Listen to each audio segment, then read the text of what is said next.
Mga kapatid, halos 2 linggo na lamang, papasok na tayo sa tinatawag nating mga mahal na araw. At bakit ba tinawag na mga mahal na araw ang mga araw na ito? Dahil sa mga araw na ito, diyan ipinaramdam ng Diyos ang kanyang pagmamahal sa atin. Nawa, gamitin natin ang mga natitirang oras na ito na tingnan kung gaano naging mapagmahal ang Diyos, kung gaano naging mahabagin ng Diyos sa buhay natin.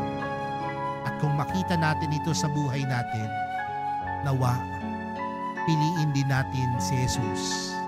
At sa pagpili natin sa Kanya, pinipili nating maging mahabagin at higit sa lahat, pinipili natin maging mapagmahal. Oras na pinipili natin si Jesus, oras na piliin natin ang mahal na pong Jesus Nazareno, pinipili din nating umibig.